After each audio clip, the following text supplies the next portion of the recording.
Do you find when you buy lamb or pork or beef and you go to roast it or slow cook it that you're scared of it drying out or not having any flavor? You follow a recipe every single step, but you still find out that it's not the way you'd imagined it. Today we're going to run through the principles of cooking this to make sure it's flavorful and succulent. But first, I'm Brenton Marris. I've been cooking with my imagination for years instead of following recipes, and I'm going to help you do the same. So there's 6 main principles when it comes to cooking a roast, slow or in the oven. Get those things right, and it genuinely doesn't matter what cut that you're holding. Let's get into it. First thing is liquid. Now I'm not talking about just water, unless you want to make a soup of course, but when we're making a slow cook, we want to use liquid from, so I've got persimmon and tomatoes, and then that way they add liquid and flavor. So fruit's perfect for this because it adds acidity and sweet in one go. So the tomatoes and the persimmon. But you can use other fruits if you want. The next one's the fat. So this particular lamb has a lot of fat here. A lot of people make a mistake of cutting that fat off. However, this holds the flavor in and it builds the lamb. Fat is not the enemy. The fat is the thing that protects the meat. As this renders over hours, the fat is basting the meat. No fat, no protection, dry meat. So put your lamb in, pretty straightforward.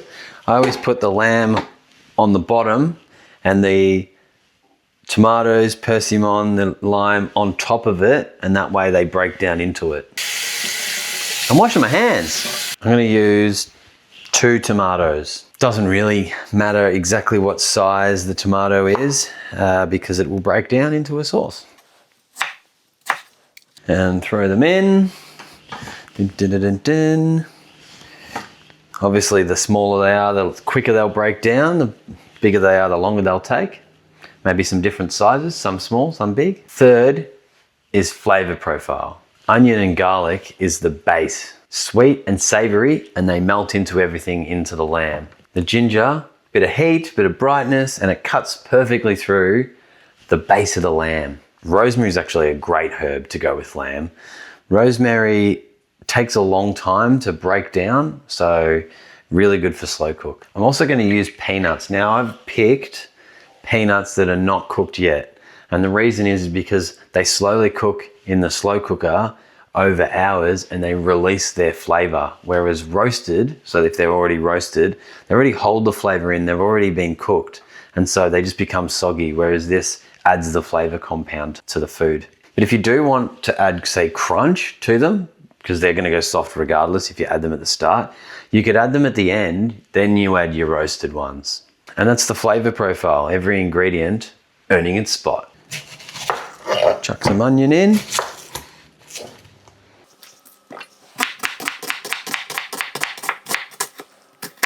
I'm gonna use strips like that, and then I'm also going to do the same. I'm going to, different sizes. Onion in. Persimmon, it's going in, so we want to be careful with the persimmon. Perfect. I'm doing them sort of bigger sort of size like that. And then throw them in. Open up some garlic. Look how big those cloves are, beautiful. I'm gonna use 4. Now you don't have to cut it up finely, you just really have to throw it in. Obviously the more you cut it up, the more finer it'll be, the more it'll become part of the lamb, but we just want it to be in there and do its job. Garlic in. Peel up some ginger.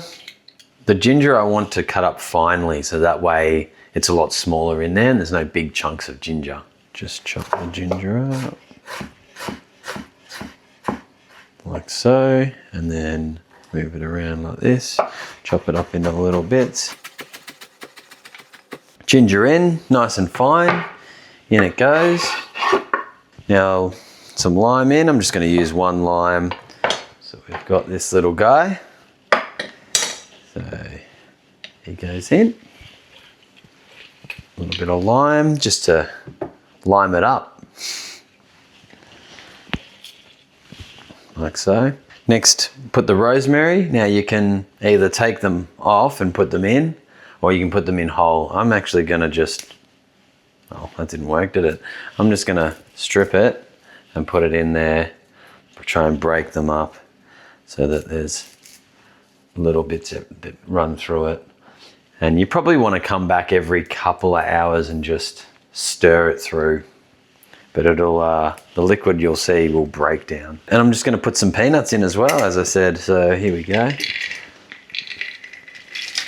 There we go. Can't wait to see how that comes out. And last but not least, a little bit of seasoning on top. So a little bit of cayenne pepper on top there, which will give it a bit of smoky flavor. Bit of chili. You can use big chilies, but I'm just being lazy today. So a little bit of chili on top. Salt and pepper. Salt brings out the flavor of everything, so we'll put that on the top so that it sinks in. Pepper as well,